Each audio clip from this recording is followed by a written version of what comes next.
Hello viewers, welcome to my channel RJ Raj और आप देख रहे हैं RJ Raj computers and fundamental के प्लेलिस्ट में आज का वीडियो, जिसमें आज हम लोग डिस्कस करने वाले हैं एम जनरेशन के बारे में, यानी कि मोबाइल जनरेशन के बारे में। लास्ट वीडियो में हम लोगों ने डिस्कस किया था कंप्यूटर के 5 जनरेशन के बारे में, जिसमें 5 जनरेशन थी, generation 1, generation 2, generation 3 and generation 4, generation 5। लेकिन आज हम लोग डिस्कस करने वाले हैं 1G, 2G, 3G, 4G और 5G के बारे में। 2023 आ गया है और आज हम लोग को डिस्कस करना है कि 5G फोन जो लॉन्च होने वाली है वो 5G का मतलब क्या होगा, 5G से क्या फायदा होने वाला हम लोगों को। लेकिन साथ ही साथ ये भी बात कर लेंगे कि पहले ज़माने में जो फ़ोन आते थे, लैंडलाइन का फ़ोन, और उसके बाद मोबाइल में वो कन्वर्ट हुआ, मोबाइल से फिर डेटा में कन्वर्ट हुआ। आज हम लोग इंटरनेट के बिना कुछ भी नहीं कर सकते हैं, इंटरनेट में इतना डिपेंड हो चुके हैं। तो उन सब चीज़ों के बारे में आज का डिस्कशन होगा, जिसमें हम लोग जानकारी लेंगे मोबाइल जनरेशन में। तो let's continue with the video.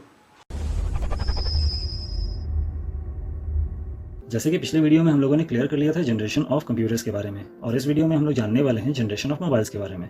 जैसा कि आपको पता ही होगा कि जनरेशन का मतलब होता है युग यानी पीढ़ी। सन 1980 से लगभग हर एक दशक में एक एक नेटवर्क जनरेशन का विकास हुआ है, जो कुल 4 दशक यानी 1G, 2G, 3G, 4G में आता है। और अब 5G नेटवर्क जल्द ही 2022 में लॉन्च होने की उम्मीद है। 1980 में इस सफ़र की शुरुआत 1G से की गई थी।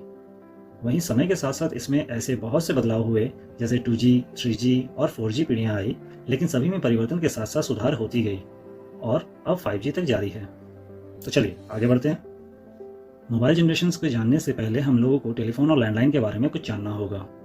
जैसे कि आप जानते ही होंगे कि पहले ज़माने में यानी 1980 से पहले जो भी कॉल्स में बात होती थी वो दूरसंचार यानी टेलीफोन से बात होती थी।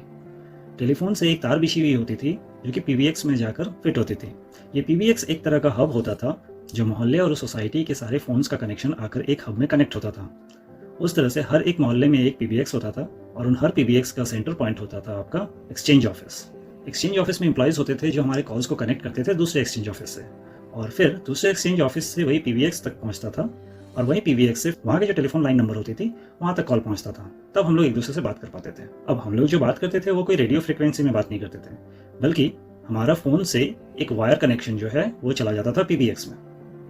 ठीक उसी तरह से PBX से एक वायर कनेक्शन जो है वो चला जाता था एक्सचेंज ऑफिस में।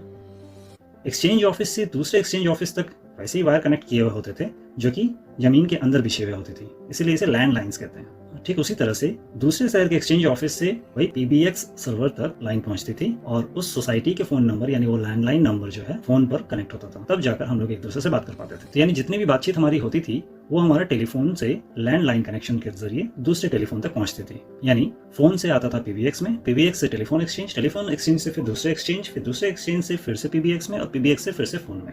यानी कि अगर मुझे अपने शहर से टेलीफोन करना होता था तो हम जैसे ही ये नंबर मिलाते थे वो नंबर चला जाता था हमारे हब में यानी PBX सर्वर में। वहाँ से कनेक्शन चला जाता था हमारे टेलीफोन एक्सचेंज यानी हमारे शहर के टेलीफोन एक्सचेंज में। हमारे शहर के टेलीफोन एक्सचेंज से फिर वही तार बिछी हुई थी दूसरे शहर के टेलीफोन एक्सचेंज जहाँ पर हम बात करना चाहते थे। अब फिर दूसरे शहर के टेलीफोन एक्सचेंज से फिर वहाँ के सर्वर में यानी कि वहाँ के PBX सर्वर में पहुँचती थी, और फिर वहाँ से कॉल्स पहुँचता था, और फिर वहाँ से कॉल जो है जिस नंबर पर मैंने कॉल किया वहाँ तक पहुँचती थी। अगर ये हमारे शहर से शहर यानी लोकल में हो तो एक ही एक्सचेंज ऑफिस से बस सर्वर टू सर्वर बात होती थी, लेकिन अगर शहर से शहर दूसरा शहर में हो तो फिर हम लोगों को STD कोड लगाना होता था। इसी तरह से ये हो गया टेलीफोन में। अब हम लोग सोचते हैं कि मोबाइल में जो है जितनी भी बातें होती हैं वो सारा का सारा जो है वो फ्रीक्वेंसी में चला जाता है यानी कि नेटवर्क के सारे, बट ये गलत है। एक्चुअली होता क्या है कि मोबाइल से जो कॉल हम लोग करते हैं वहाँ से तार नहीं बिछी हुई होती है, यानी कि हमारा मोबाइल का एक सर्विस स्टेशन जो होता है, जो PBX सर्वर होता है, वो होता है वहाँ का एंटीना, वहाँ का टावर, वो नेटवर्क जो हमारे फ़ोन से फ्रीक्वेंसी लेकर उस नेटवर्क तक पहुँचाता है। लेकिन उस टावर, उस नेटवर्क सर्वर में PBX का ही रोल होता है। यानी फिर वहाँ से यानी उस नेटवर्क से, उस टावर से वही वायर बिछे हुए होते हैं, और वो वायर फिर वही एक्सचेंज ऑफिस यानी मोबाइल स्विचिंग सेंटर तक पहुँचती है, और फिर उस मोबाइल स्विचिंग सेंटर से दूसरे शहर के मोबाइल स्विचिंग सेंटर तक, फिर वहाँ से फिर वही एंटीना, फिर वहाँ से वो फ्रीक्वेंसी, एंड देन लास्ट में उस इंसान के पर्सनल फोन में कॉल आ जाता है। यानी अगर हम लोग कहें कि वायरलेस, तो वायरलेस मतलब सिर्फ हमारे फ़ोन से उस PBX सर्वर के एंटीना तक पहुँचने का जो फ्रीक्वेंसी होता था बस वही आपका वायरलेस होता था। बाकी उस एंटीनर से लेकर दूसरे एंटीनर तक यानी उस टावर से लेकर दूसरे टावर तक जो भी कनेक्शंस होते थे वो आपका वही वायर से ही यानी लैंडलाइन में ही बिछी हुई रहती थी। अब यहाँ पर एंटीना की बात करते हैं। एंटीनर जो है वो 2 तरह के होते हैं। एक आप ये एंटीनर देखते होंगे जिसमें आपके ये लंबे लंबे से टावर्स लगे हुए होते हैं, और दूसरा आप ये टावर देख रहे होंगे जिसमें आपके ड्रम्स लगे हुए होते हैं। ये जो आप एंटीना देख रहे हैं जिसमें ये ट्यूबलाइट्स जैसे जो लाइन्स लगे हुए रहते हैं, इसे हम लोग कहते हैं GSM एंटीना।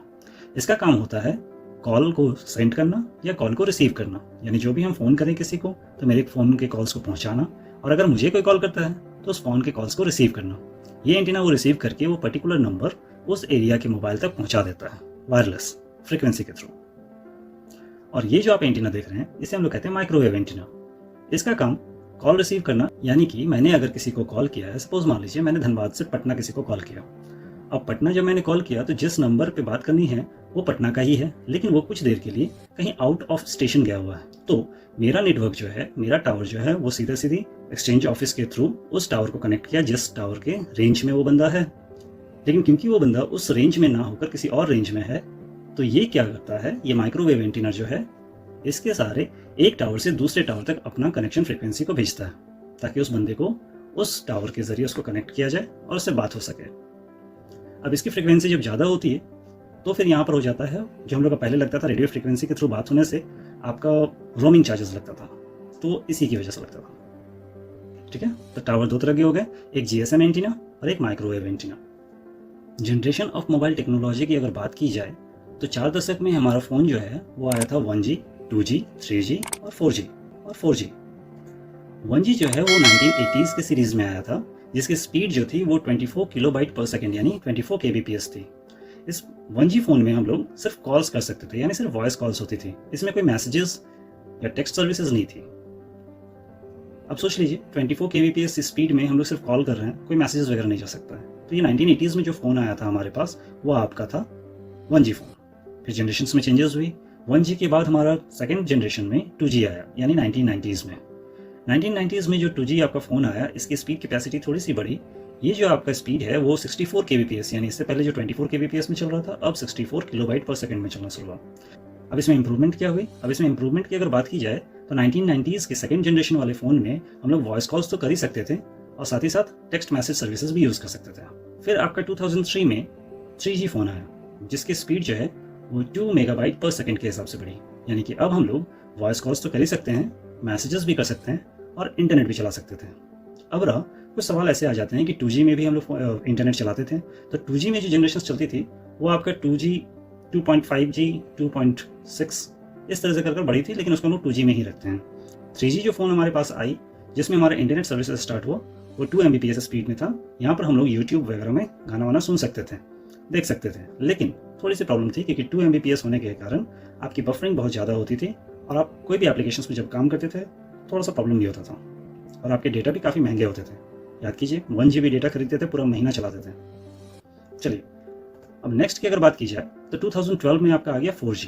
एक्चुअली 4G हमारे पास पहुँचते पहुँचते थोड़ा टाइम लग गया, 2014-15 के जनरेशन में हमारे पास पहुँचा, लेकिन इसका जनरेशन शुरू हो चुका था आपका 2012 में ही। इसकी स्पीड कैपेसिटी की अगर बात की जाए तो ये 100 Mbps में चलता है, जो कि आज का रिसेंट जनरेशन है।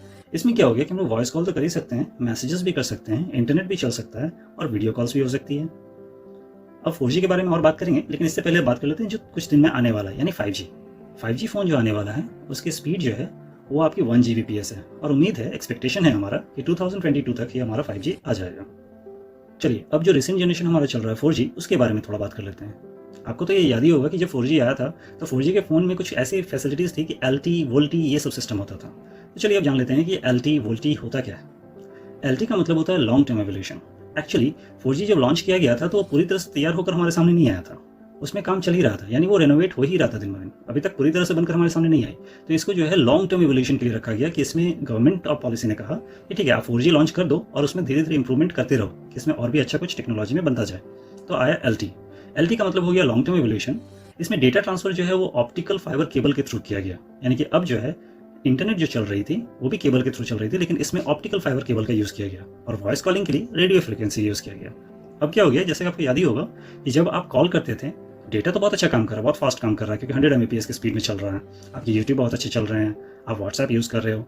लेकिन प्रॉब्लम यहाँ पर ये हो जा रही है कि जब आप LTE फ़ोन आया था और आप किसी को कॉल करते थे तो आपका कॉल हमेशा जो है वो बफरिंग करता था, जंप कर जाता था और एक बार में कॉल लगता ही नहीं था। उसके बाद हमारा आया VoLTE। VoLTE में क्या हो गया कि इसका मतलब होता है वॉइस ओवर LTE, यानी voice over long term evolution. इसमें डेटा ट्रांसफर करने के लिए जो ऑप्टिकल फाइबर का यूज़ होता था, उसी में वॉइस कॉलिंग भी आपका ऑप्टिकल फाइबर केबल के थ्रू ही कर दिया गया, क्योंकि तब तक बहुत सारे एप्लीकेशन आ चुके थे, व्हाट्सएप, वीचैट, ये सब में क्या हो गया कि आप जब भी किसी को कॉल करते हो तो आपका डेटा से ही, यानी कि इंटरनेट के थ्रू ही, सैटेलाइट के थ्रू ही आप किसी से बात कर लेते हो, तो आपको कॉलिंग फ्रीक्वेंसी की जरूरत ही नहीं पड़ती थी।